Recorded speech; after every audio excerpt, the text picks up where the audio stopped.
On this day, the 7th day of October 2020, in the Commonwealth of the Bahamas and in my birthplace of Dundas Town, I just got news of a complete lockdown for Abaco. In most instances, I agree because nobody in Abaco is adhering to the rules. But why punish people like Kai Mills that following the rules? Don't punish me. I said earlier before I heard, and a lot of people will get in trouble this weekend because we have no idea of how to get the news.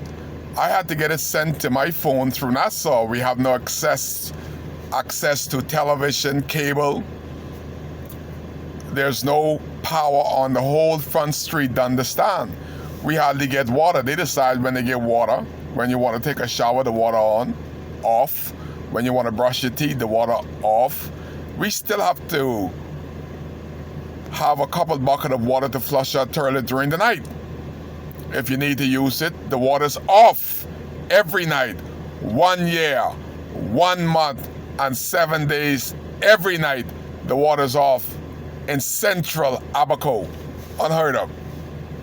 No power, no cable, no access to ready news. So a lot of people would not know unless they listen to WCAY that we are on a full lockdown from 7 p.m. on Friday. It's amazing, man. You know, and he ought to know. Darren Henfield ought to know this was coming.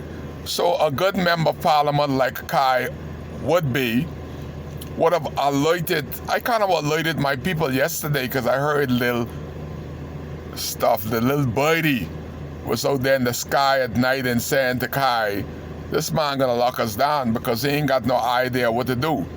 You know, he want to be a gynecologist and he's bored at that, so he's trying to play games at being a prime minister. That's all Mr. Minister's doing, is playing with marbles in the House Assembly and people's lives. Ask yourself, Bahamas. Ask yourself, Mr. Minister. Ask yourself, Darren Henfield and James Albury. Has the lockdown worked at all in the capital, where y'all first started it? How is it gonna help in Abaco? Again, people like myself that don't cook has to access to hot meal. So you're telling me Friday I am on a fast. Saturday, Kai Mills is on a fast. Sunday, we're looking forward to a good meal, Kai got a fast. Monday, I got a fast. Tuesday, I come off my fast. Man, I'll be like a skeleton. It's a good way to diet. Only thing we can say is Mr. Minister's putting us on a diet, whether we like it or not.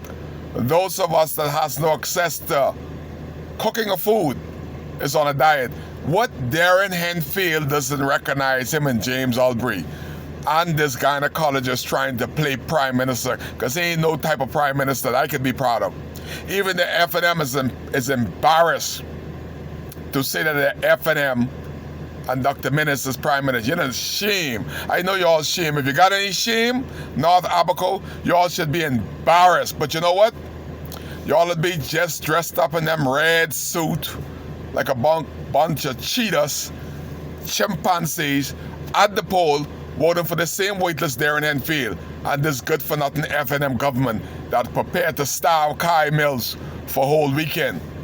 How is this gonna help to slow down the spread of COVID-19 in Abaco when the same absolutely weightless prime minister allowed Dr. Livingston Marshall to bring over 100 Mexicans on the flag carrier of the Bahamas, on Bahamas Air, neither one of those persons were tested for COVID-19. The Prime Minister and Dr. Livingston Marshall is the reason for the escalation of COVID-19 in Abaco. Because the first place that COVID-19 was discovered was on Baker's Bay. Guess what, world? That was contained to one resort, part of Guana Key, that they were so weightless, they would just say that COVID-19 was on Guana Key. Refuse. Who paid the Prime Minister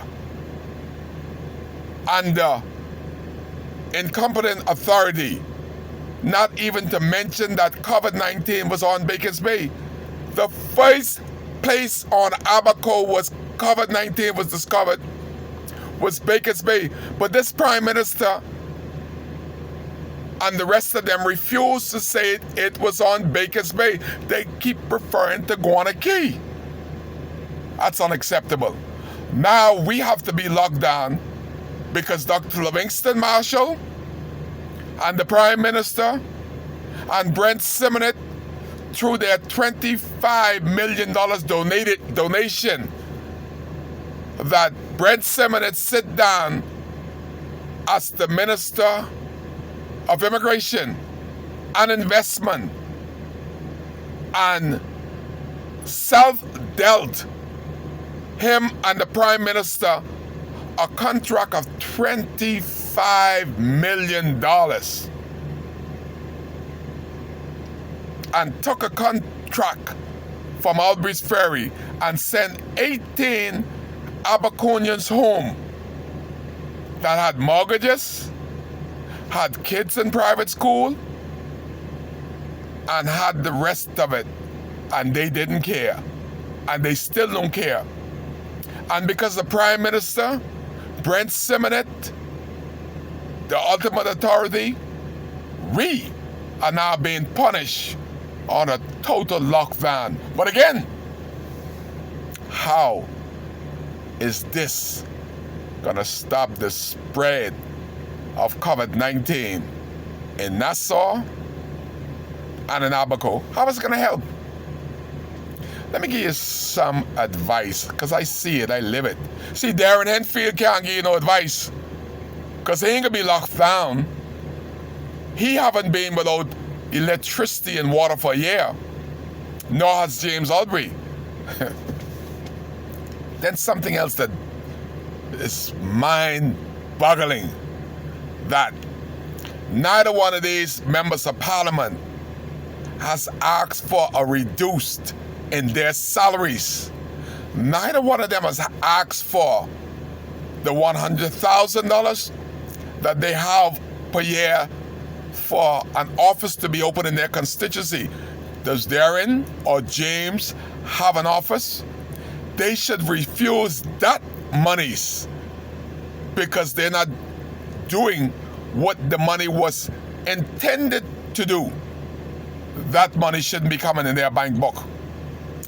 They ought to refuse that. And they are not doing the job as members of parliament because they're not speaking to their people. Darren should have alerted us, just like the little birdie coming and alerted me, that Minute's gonna do something crazy and lock us down because he ain't got nothing else to do. He's playing marbles in House Assembly. That's all he's doing. Not one inkling of brains to what the result of this lockdown would be. Not recognizing that people still got to get gas every day for their generator. They only have one tank. 5 gallons can't last for 4 days. 5 gallons can only last one night. Darren Henfield, member parliament for North Abaco. So what happens when they run out of gas the first night on Friday? What happens to those persons that doesn't have a refrigerator to refrigerate their food? for this long weekend lockdown? What about those persons that has to go to the shop every day to go in the deli to find some hot food? Have you considered those persons? It reminds me of when Dr. Menace came out, like the ignorant prime minister that he is, at 8 o'clock at night and say, I am ordering a total lockdown. Everything is closed. Because he believed he's a Idi Amin, a dictator. This is the same thing that he's doing to Abaco now. Without thinking, Mr. Menace, sir, if I could educate you, you don't punish the innocent. What ought to have happened in Abaco is that the police and the authorities need to go to these businesses that are allowing crowds to gather without any protection. Shut them down. Then a shockwave would go through Abaco that you mean business. But if you shut it down and you reopen on Tuesday and they're doing the same mass gathering, what was the purpose of this week lockdown? Wake up and use your political brains. Act like you got more than the average as a prime minister. You're acting like a dumb prime minister. The lockdown is not gonna have anything. What you need to push is the safe distances, the mask, the stopping of mass gathering in Abaco to the clubs, the food store, the liquor store, and ensure that the owners of these establishments make sure that everybody is masked up and safe distance. That would be a good look. But you've been a gynecologist too long. You've been looking at the same thing too long. So ain't much sense trying to educate you. Not you as prime minister. But I'm angered that you don't have you're just an idiot that don't know what the hell you doing as prime minister. As minister, you don't have one inkling. After 3.5 years, y'all are lost. You, Darren, and James, the three blind mice. That's what we got running Abaco. Three blind asses and idiot running this town and this country. Not one inkling of what's going on or what's needed in Abaco, and neither do y'all care. Y'all about to style people in Abaco because we got an ass and an idiot in charge of a beautiful country, and he's destroying it. Every time he opens his mouth, he's destroying and sucking the blood and got his knees on the necks of Abaconians so much that we got problem breathing under this FNM regime. You got the government you vote for, but you definitely don't have the government that you deserve. Nobody deserves this prime minister in this Commonwealth of the Bahamas at this time in this life. This guy got the knees on the necks of the economy and the Bahamian people, and he refused to let us breathe because he liked that ultimate dictatorial style power, and that power is killing Abaco and the Bahamas. My God, we need an election quickly. Minutes got to go. The sooner, the better. Kai Case, let's get rid of him. Call election. Let the people be freed from this uncaring prime minister and this uncaring FNM government. Kai Case.